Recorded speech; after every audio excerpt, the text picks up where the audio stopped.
자, 요거를 이제 만들어 봐야 되는데, 여러분들이 요 엘리먼트, 그러니까 요 녀석들을 4단 구조로 보신 분들은 굉장히 잘하신 거예요. 그러면 4단 구조가 왜 나오는지 한번 간단하게 설명을 드릴게요. 일단 이제 뭔가가 정렬이 돼야 하잖아요. 사각형 이제 이 녀석이 가운데로 정렬이 돼야 된단 말이에요. 가운데로.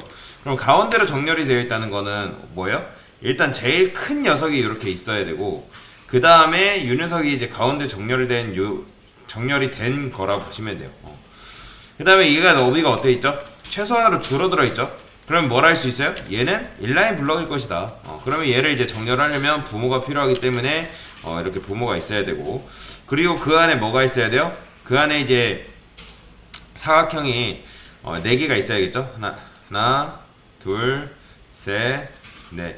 그러니까 얘네는 이제 메뉴인 거예요, 메뉴. 근데 이제 얘네는 메뉴가 아니라 정확히 말하면 메뉴를 감쌀 수 있는 어떤 태그죠. 그 다음에 그 안에 이런 식으로 위치하게끔 만들어 주셔야 된다라고 보시면 됩니다.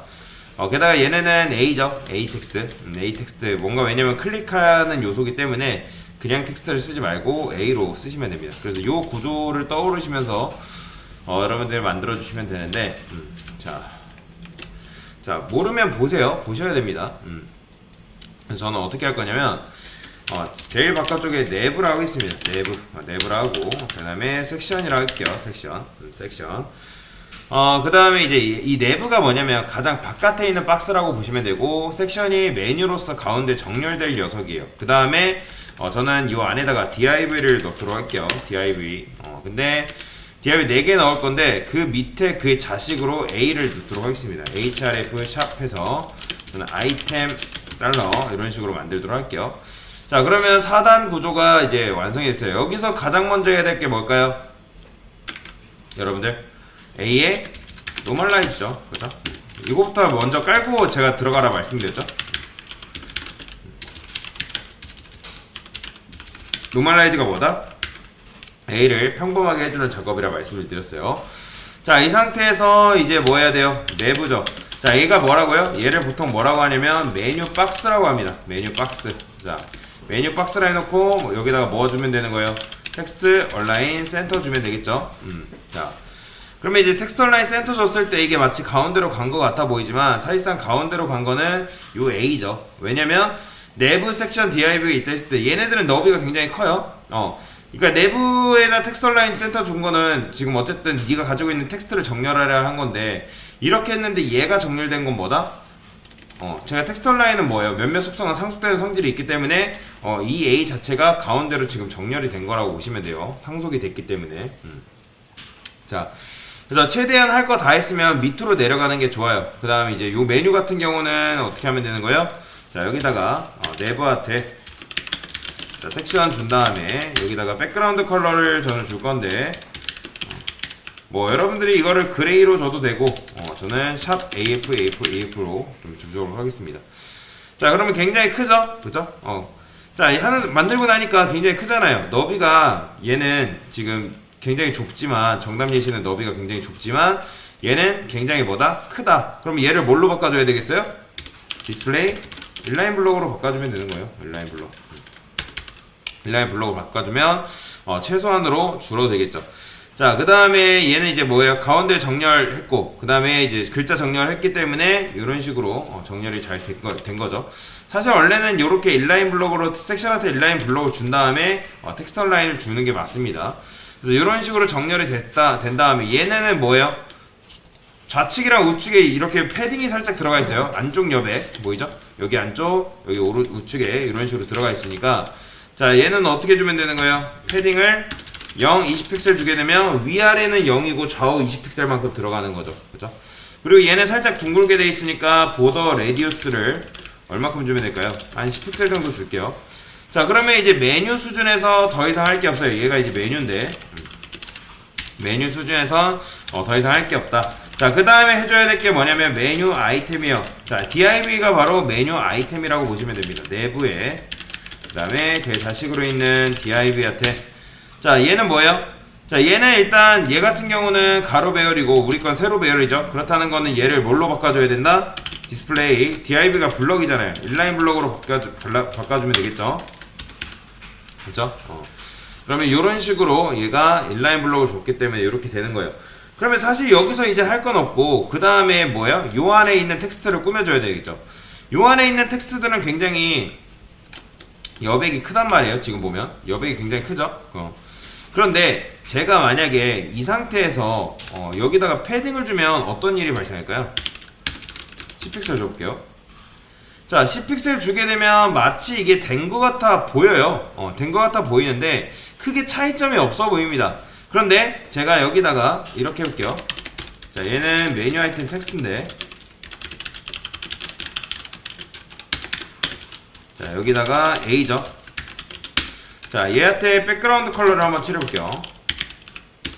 컬러를 레드로 하겠습니다. 자, 보이시나요?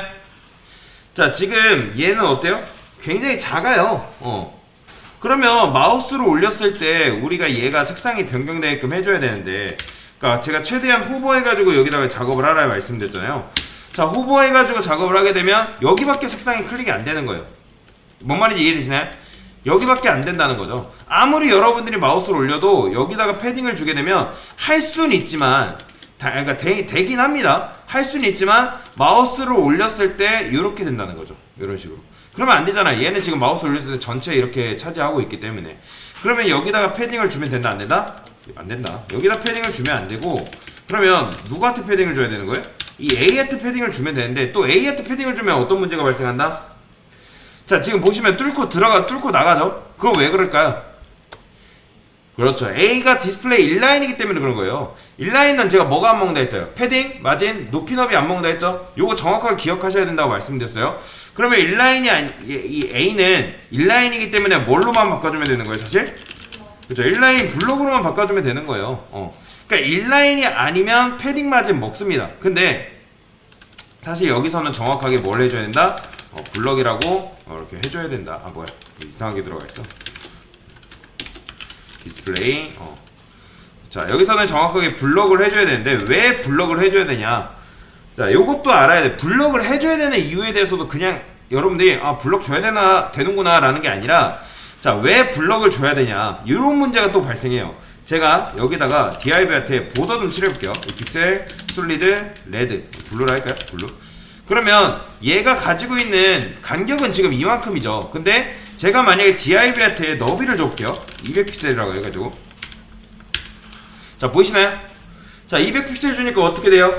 자, 지금 이제 요 녀석은 인라인 블럭인데 얘는 그냥 너비 줬기 때문에 빈 공간이 생겨버려요. 그러면 고객 입장에서 고객이 마우스를 올렸는데 여기 클릭돼요, 안 클릭돼요? 아무리 여기를 클릭해봤자 클릭이 안 되는 거예요. 그럼 고객 입장에서 얼마나 당황하겠어요. 뭐 여기를 클릭하면 클릭이 되겠죠. 근데 고객 입장에서 아무리 여기를 클릭해도 클릭이 안 된다는 거예요. 그러니까 우리가 UI, UX를 고려를 해야 된단 말이에요. 디자인을 할 때 고객 입장에서 어떤 부분을 클릭했을 때 고객이 이걸 좀 더 편하게 사용할지를 고민을 할 수 있어야 된다는 거예요. 그러면 여기를 클릭해봤자 안 되기 때문에 얘를 그래서 뭘로 바꿔주는 거다? 그렇죠. 블록으로 바꿔주는 거예요. 왜요? 블록은 뭐기 때문에 너비가 최대한 늘어난다고 말씀드렸잖아요. 그러면 부모의 너비가 자연스럽게 늘고 줄기 때문에 얘를 굳이 건들 필요 없는 거예요. 너비를 여기다 줬다 해가지고 굳이 여기다 너비를 주는 게 아니라 이렇게 하게 되면, 블록으로 주게 되면 알아서 유연하게 늘어나기 때문에 고객이 여기를 클릭해도 클릭이 되게끔 만들어주는 거죠. 뭔 말인지 이해되시죠? 사실 요거는 여러분들 기초 수업 때 했었잖아요. 메뉴 간단하게 만드는 거 하면서. 자, 그러면 이 상태에서 저는 일단 너비 지우고, 보더도 필요 없으니까 지우고, 자, 백그라운드 컬러도 필요 없어요. 지울게요. 자, 이 상태에서 뭐만 해주면 되는 거예요? 폰트, 웨이트, 볼드 주시고, 그 다음에 이건 줘도 되고 안 줘도 되는데 전 레트 스페이싱 좀 줄게요. 마이너스 한 1픽셀 정도. 자, 만약에 패딩이 적다 하면 패딩을 20픽셀 줘가지고 더 늘리시면 알아서 이렇게 커집니다. 그거는 뭐 여러분들이 원하시는 대로 주시면 되고. 자, 이제 뭐 해야 돼요? 호버 해야겠죠? 얘는 뭐겠어요? 호버된 아이템에 텍스트 이런 식으로 적어주는 게 좋습니다. 자, 그 다음에 내부 요거 그대로 복사할게요. 저는. 자, 여기서 어떻게 해라? 자, A에다가 호버해서 하신 분들도 잘 하시긴 했어요. 근데 제가 웬만하면 최대한 좌측으로 당기라고 말씀을 드렸죠. 자, 일단 이렇게 해도 되긴 합니다. 자, 일단 백그라운드 컬러는 블랙으로 변경해주고, 그 다음에 컬러는 화이트죠. 이런 식으로 해주면 여러분들이 아는 메뉴가 이런 식으로 완성이 된다 라고 보시면 됩니다. 자, 이 상태에서 호버는 최대한 좌측으로 당기라 말씀드렸기 때문에 이런 식으로 당겨줘야 된다. 자, 그러면 정확하게 메뉴가 이런 식으로 완성이 되는 거예요. 얘는 좀 크네요. 이게 아마 20픽셀 줘서 그런 거예요. 그래서 이런 식으로 여러분들이 메뉴를 만들 수 있다라는 거 확인을 하시면 되겠습니다. 자, 요 뭐 사실 근데 이제 이렇게 지금 우리가 하긴 했는데 뭐야 이거 왜 3으로 돼 있어? 자, 이렇게 하긴 했는데 여러분들이 요거를 이제 나중에는 이걸 이렇게 코드를 짜진 않습니다. 근데 연습 차원에서 이렇게 하기 때문에 일단 이따가 또 개념 설명드리고 그 개념을 알면 좀 디자인 HTML 자체가 조금씩 변경이 될 겁니다. 그래서 일단은 이런 식으로 작업을 해봤습니다. 네, 이상입니다.